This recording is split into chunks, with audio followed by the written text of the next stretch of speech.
Allez, la première news, hype ou pas, on verra ça bien sûr ensemble, c'est Brittney Griner de retour aux États-Unis. Ça y est, la fin du cauchemar de l'internationale américaine qui jouait en WNBA c'est achevé. Elle est de retour du côté des États-Unis après avoir purgé plus de 9 mois en prison du côté de la Russie pour des problèmes de stupéfiants, on va dire, de drogue. D'huile de cannabis. D'huile de cannabis pour être très très précis. Un échange de prisonniers a eu lieu entre Brittney Griner et Victor Bout pour permettre donc à Brittney de revenir sur le sol américain. Bonne nouvelle, ça a été accueilli de plutôt de bonne facture de la part de la WNBA et de la NBA. On peut déjà présenter Brittney Griner pour ceux qui connaissent un petit peu moins. Donc c'est une joueuse de 32 ans, poste 5, 2m6, 93 kg, draftée en 2013 en première position par le Phoenix de Mercury. 9 saisons en WNBA, puis des stats en carrière très très élevées.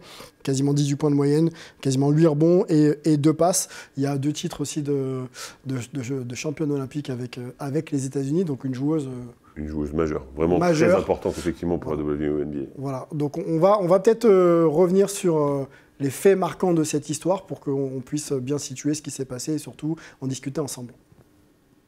Par résumé, il y a 5 dates clés dans son histoire.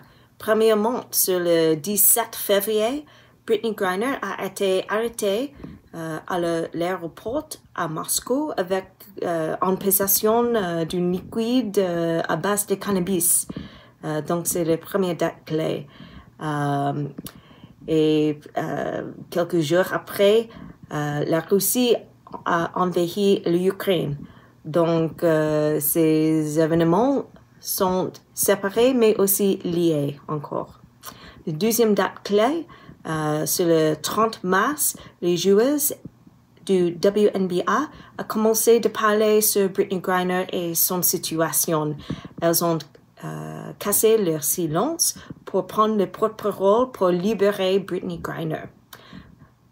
Troisième date clé, le 3 mai, les officiels américains ont annoncé que Brittney Griner a été détenue à tort, wrongfully detained.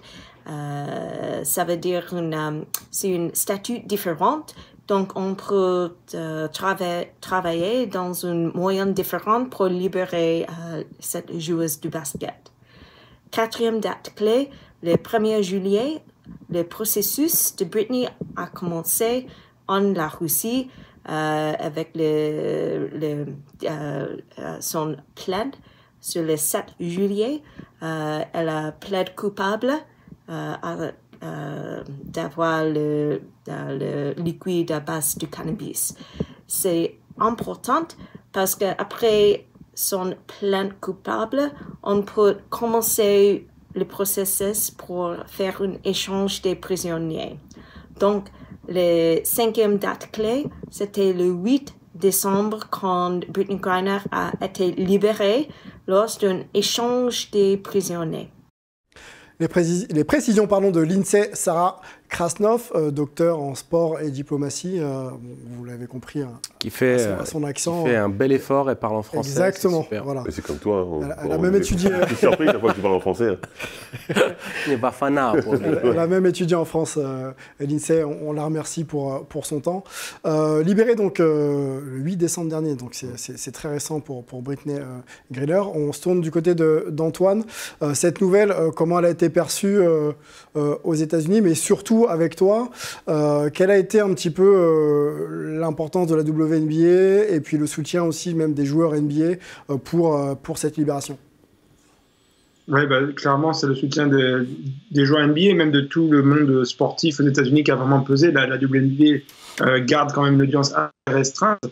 Le fait que tous les sportifs ont régulièrement un petit peu rappelé dans l'actualité, ont donné des déclarations, etc., de soutien, ça a permis justement de ne pas trop oublier son cas. Donc ça a joué un rôle majeur.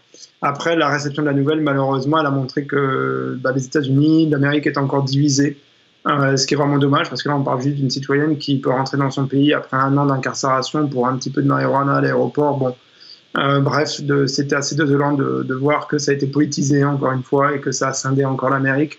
Mais on doit se réjouir, je pense, de la libération de quelqu'un qui peut rentrer chez elle. Justement, Melvin, est-ce que tout le monde se réjouit de cette libération? On sait qu'aux États-Unis, il y a souvent plusieurs façons d'appréhender certains événements. Qu'est-ce que toi, pas ce que tu en penses, mais qu'est-ce qu'on en dit aux États-Unis de cette libération de Brittney Griner? Oui, malheureusement, j'ai envie de dire, de façon assez surprenante, ça n'a pas fait l'unanimité partout, notamment chez certains politiques qui trouvaient que, en gros, le contexte, c'est qu'il y a un Marine qui s'appelle Paul Whelan, qui est détenu en Russie depuis 4 ans pour cause d'espionnage, en fait. Et du coup, beaucoup ont dit que, en gros, les États-Unis auraient dû ramener ce Marine plutôt que de ramener Brittney Griner. Alors après, c'est une situation qui n'est pas comparable parce que la Russie ne voulait pas, enfin, c'était pas le même échange. Donc c'est un raccourci qu'on ne peut pas vraiment faire. Et ça, la situation de cette personne, Paul Whelan, est beaucoup plus complexe. Donc c'est un peu dommage de voir que certains ont essayé, comme le disait Antoine, de récupérer ça sur un plan politique pour mettre un peu, en gros, dire que le gouvernement américain n'avait pas fait son boulot et qu'elle aurait dû ramener un Marine qui a servi son pays, etc. On continue avec toi, Melvin. Deuxième news est plutôt triste puisqu'on vient d'apprendre le décès de Paul Silas à l'âge de 79 ans, ancien joueur NBA et connu peut-être pour les plus jeunes d'entre nous ou d'entre vous comme coach et étant le premier coach de LeBron James quand LeBron James arrive en 2003 du côté des Cavs. Est-ce que tu peux nous en dire 2 mots, peut-être décrire brièvement un petit peu la carrière, en tout cas les points clés de la carrière de Paul Silas? Oui, comme tu l'as dit, c'est vrai qu'avant d'être entraîneur en NBA, il a été joueur. Il a fait ses classes d'ailleurs dans le même lycée que Bill Russell à Auckland. Et puis, il a été meilleur rebondeur NCAA en 1963, où il tournait quand même à 20 rebonds par match pour l'université de Creighton. Et après, il s'est fait drafter et il a passé 16 saisons en NBA. Et il a eu une belle carrière. Il a été 3 fois champion, 2 fois avec Boston, 1 fois avec Seattle. Il a été 5 fois élu dans les All Defensive Team et il a été 2 fois All-Star. Et j'ai envie de dire que plus que le terrain, c'est quelqu'un qui fait l'unanimité en dehors du terrain. Il y a beaucoup d'entraîneurs qui ont tenu à lui rendre hommage, notamment Monty Williams et Steve Clifford, qui ont dit qu'il avait été vraiment très important pour leur carrière. C'est vraiment quelqu'un qui était un mentor dans l'univers NBA. Et puis, c'est également le père de Stephen Silas, qui est l'entraîneur actuel des Rockets de Houston. Merci Melvin. On continue. Presque une rubrique nécrologique, hein, malheureusement. Mais il faut donner les fleurs aux gens. Malheureusement, on ne prend pas le temps de le faire de leur vivant, souvent, parce qu'il y a beaucoup de news à traiter. Après, c'est bizarre quand même d'offrir une fleur à quelqu'un qui est vivant, du coup. Ouais. Non, mais tu dis c'est bizarre, mais c'est pas si bizarre que ça, parce que je pense qu'on ne dit pas suffisamment aux gens qui nous entourent qu'on les aime, et on ne donne pas suffisamment de fleurs de leur vivant. Ouais. Donc, je suis partisan de ça. Donc, il faut aussi prendre le temps de rendre hommage aux ceux qui sont partis. Bien sûr. Eh ben, on va continuer avec notre 3e news et rendre hommage, avoir un mot... D'ailleurs, pour notre confrère américain Grant Wall, décédé à Doha lors de la Coupe du Monde de foot qui a lieu actuellement, dans l'exercice de ses fonctions, puisqu'il couvrait le match Pays-Bas-Argentine. Et donc, il s'est éteint, Grant Wall. Il faut savoir que c'est un journaliste qui était très aimé aussi de la communauté des sports US, et notamment de la NBA, puisqu'il avait suivi LeBron James avant que LeBron James devienne celui que vous connaissez. On va peut-être avoir un mot avec Antoine sur qui était Grant Wall, et surtout son lien aussi avec le basket et éventuellement LeBron James.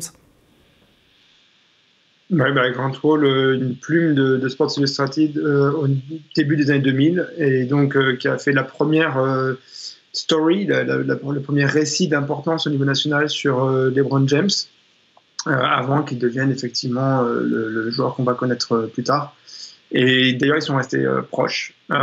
C'est aussi quelqu'un qui, c'est surtout pour ça qu'il est connu derrière, qui a vraiment promu ce qu'on appelle le soccer ici, donc le foot aux États-Unis, grand défenseur de cette cause, a vraiment narré dans tous les sens ce sport ici.